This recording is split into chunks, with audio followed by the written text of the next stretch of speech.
Skyrim. It's a very beautiful game. It has lovely scenery,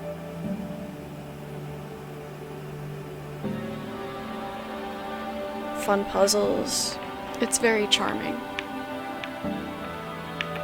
And it's something that I hold close to my heart. There was someone in my life that played this game, and I remember just watching him play it all the time.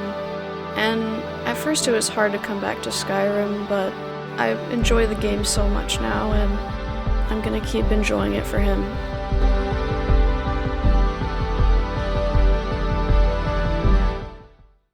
So here is me working on the prototype. I used some minky fabric that I knew I wasn't gonna use.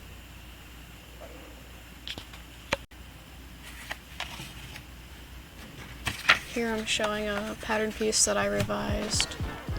Now I can trace all the pattern pieces onto the fabric I'm using.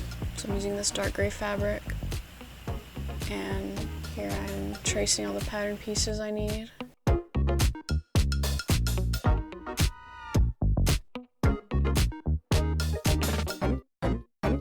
This is, I guess, one of the first human-ish plushies that I've made. Like, the pattern is more humanoid compared to the other ones that I've done.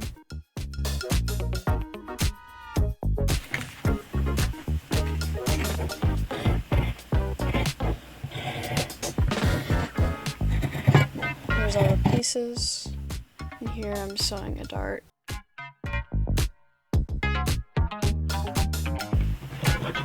So this part of the pattern has what's called a dart, and it's usually like it's a V shape. Basically, darts are for adding curves. So this is the pattern piece. When I fold it like that, it makes it have a curve. It's kind of hard to see it on the video, but this is what a finished dart looks like. And you can see that the pattern piece is curved. So to sew a dart, what I do is I'll fold it in half, like this, and then I'll sew here, but I'll like try to keep it even. So I'm not using any pins for this, just because I've had a lot of practice. So I'm gonna bring the needle down manually. It's on the spot I need it to be. And I'll sew. So here's the dart. You can trim the excess. Just be careful not to snip into the seam you made. But yeah, that's a dart. After doing those darts, now I can move on to sewing the rest of the head together. Here I'm using some clips to hold everything in place. It's really a huge time saver compared to using like typical sewing pins. Enjoy a little time lapse of me sewing the head together.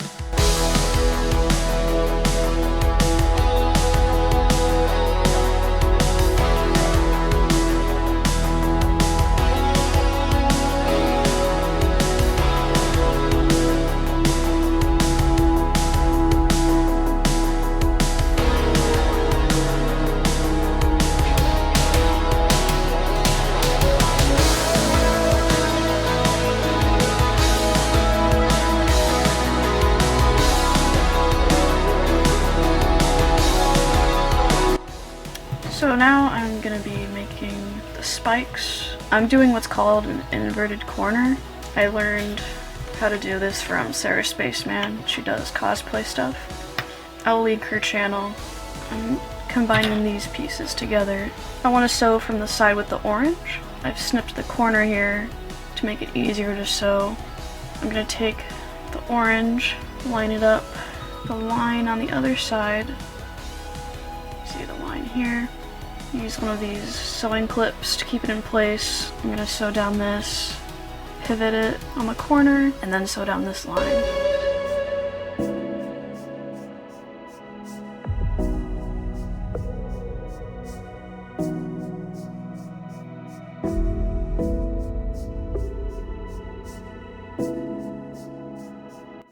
So this is what an inverted corner is supposed to look like. I'm gonna trim the excess fabric on here so it'll lay more flat. I'm making Soul of Cinder, which is from Dark Souls. I'm making some spikes for the head of this character. Here I am starting to assemble the pieces for the armor. There's a lot of armor pieces on this plushie. I'm just sewing around all the pieces that I need. I'm also using a straight stitch for the majority of the sewing.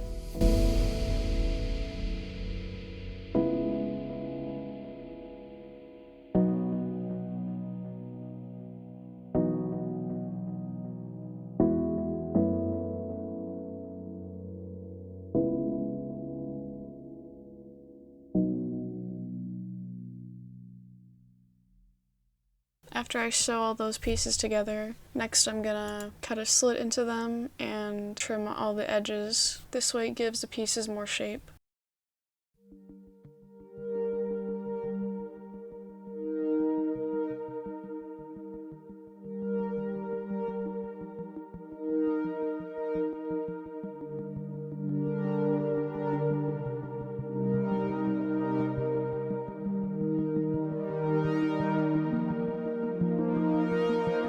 Now that these pieces are ready, I can start flipping everything inside out.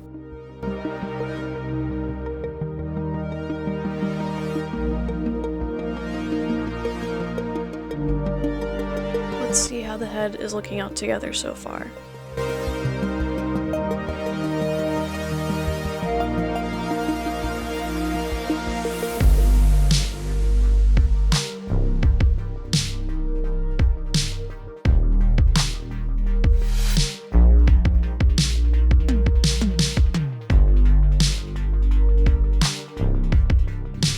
What's missing is the spikes.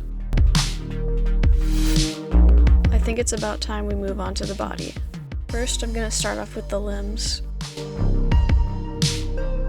For this plush, I used a bit of a different pattern. I tried something new with how I made the arms. I made the arms more oval shaped, and with my other plushies, I usually just do like a cylinder shape. I've also been adding more darts to my patterns. Now we can stuff the arms to see how they're looking.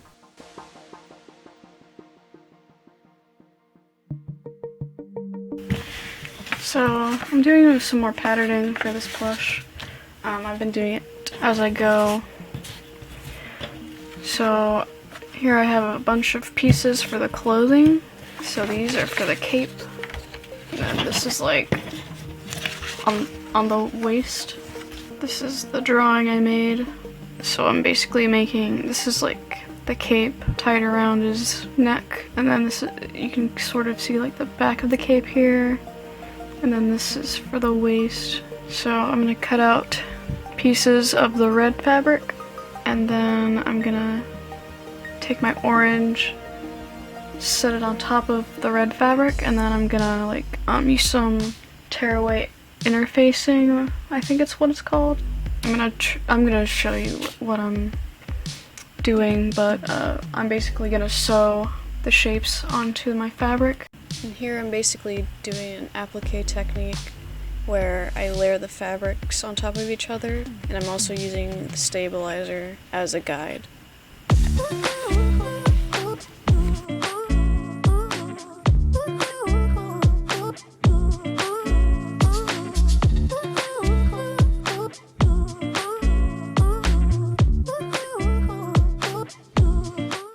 While I'm working on this cape, I'd like to thank the commissioner.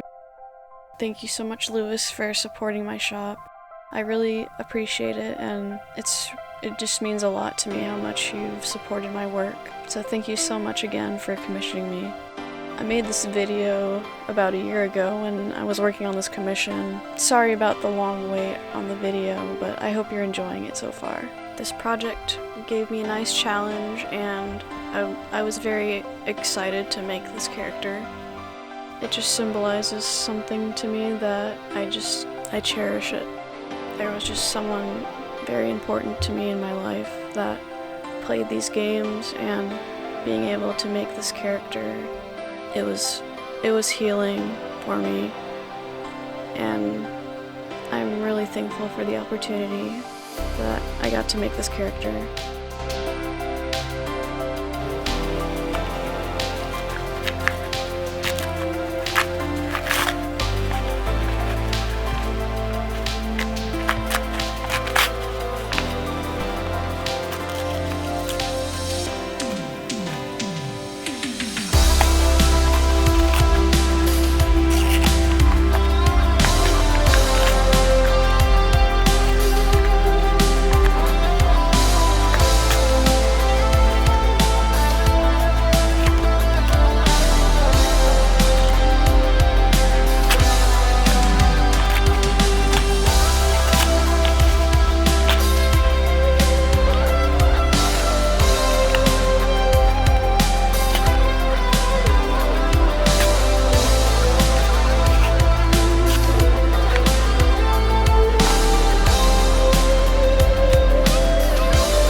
Now that I'm finished with the applique, I'm sewing together the cape.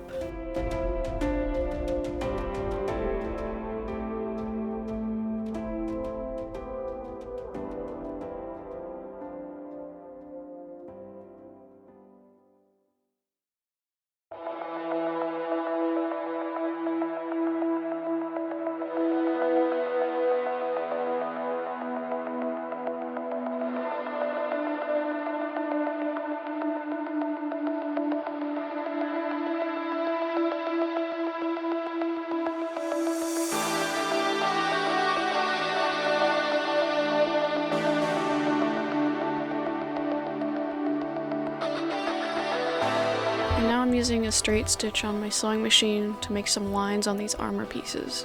I was paid quite a bit extra than what I was asking for this commission, so I wanted to make sure I made it very detailed, and I wanted to put my best into my work here.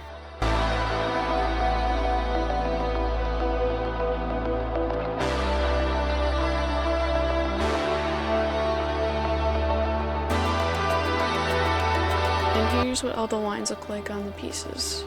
And now I'm going to assemble all these pieces. They're little armor pieces that are going to go on the arms and the legs.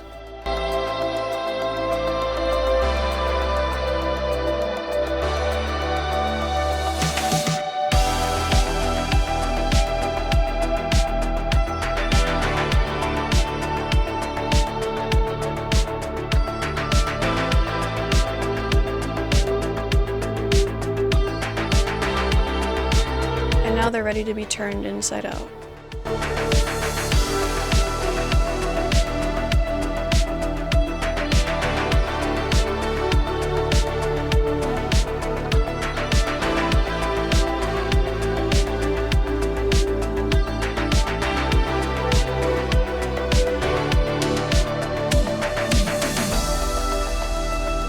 Now that I'm done with that, here's how everything is looking so far. Now that I have all the parts sewn, I got the head finished mostly, I have the arms, the legs. It's finally time to put everything together.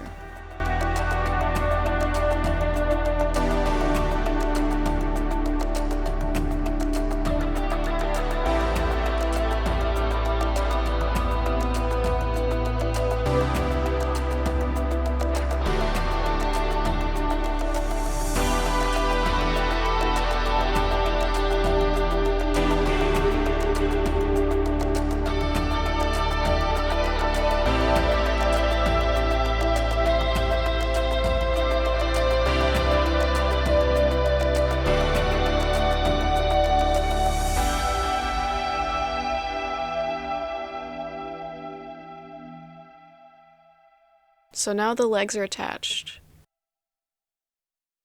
What do you say we give this guy some clothes now? I'm not really sure what the term for this clothing piece is, but it's kind of like a skirt belt thing, but I'm just using a whip stitch to attach that. And here I'm adding his belt, which will also hold his sword that I'm going to make later.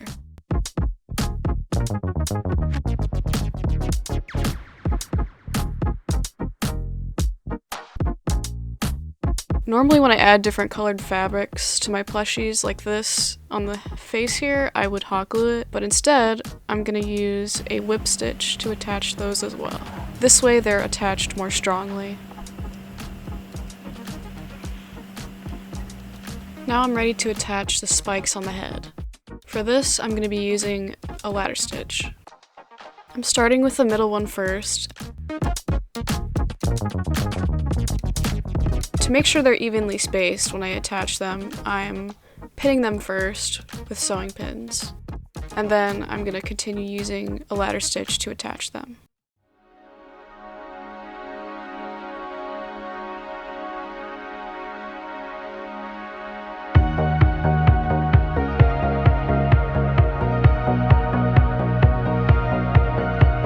Here I was trying to get a more interesting angle. It's not a very good angle, but this footage is really old because I do not have this hair anymore. I like dyed it half pink and half purple. Now my hair is cut into a wolf cut and I don't even have hair dye anymore. I just thought that was kind of funny when I was looking back at this footage.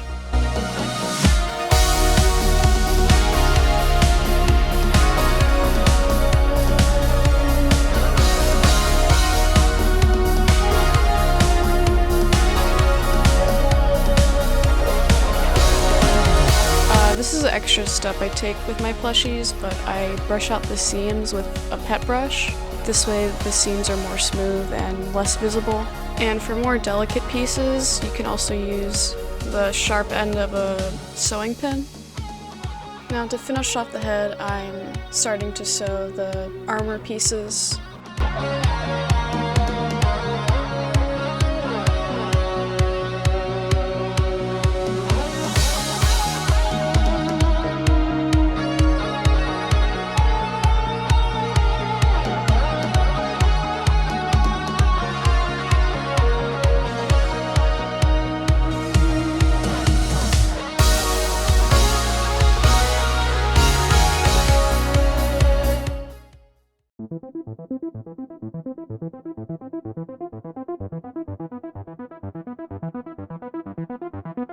Now the head and body are complete. I didn't show it, but I attached the arms with these plastic teddy bear limb pieces. I used to make the arms posable with just a needle and thread. It just saves me a bit more time, and it's more durable. Now we're almost done with the main plush. So I'm also using a ladder stitch for this. And I'm making sure to make the stitches more closer together and even. This way it's more smooth looking at the end.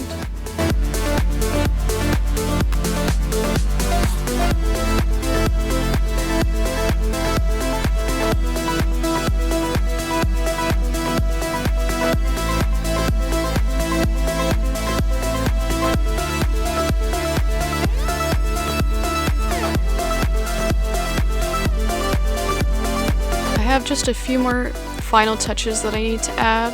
So here I'm sewing on the armor, on the arms and the legs.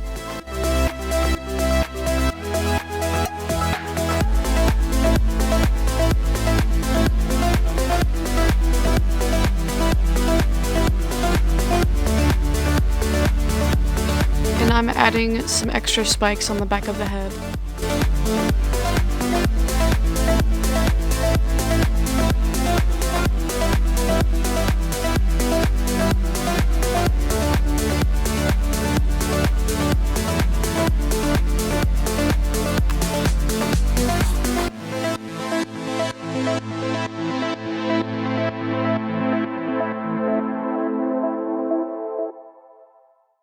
I don't think that I've shown my pattern making process here yet. Here I'm showing you how I made the pattern for the sword. I just draw it on paper with pencil, and it's just easier for me to do it this way because I can see the sizing better, like seeing it physically in person. And When I'm making a pattern that I know I'm gonna make more than once, I will scan the pattern I made and I'll digitize it on Illustrator.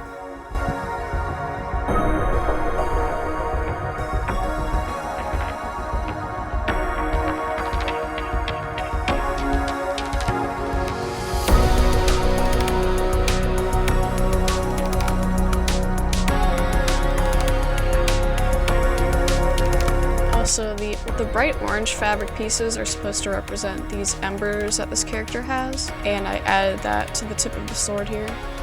I sewed together the rest of the sword off screen. Now we're almost to the home stretch. I'm just sewing on the armor, and I'll be ready to show you what I have.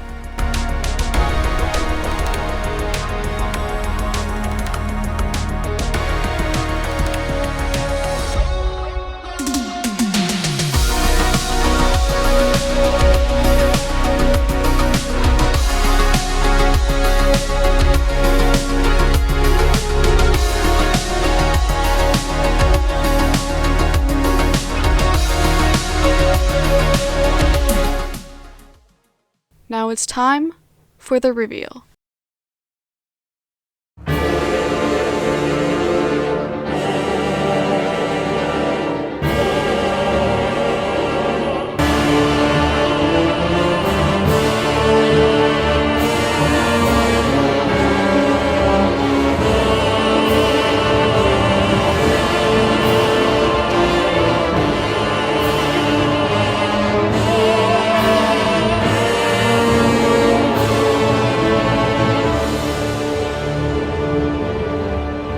Well, if you've gotten to the end of the video, I really appreciate your support. Feel free to subscribe to see more of how I make my plushies. I'm gonna be posting more videos, and hopefully I'll be posting every Tuesday. Thank you, Lewis, for commissioning me once again. I really enjoyed making this plush. Please leave a comment, like the video, and let me know what you want to see next in the future. Thanks for watching. Bye.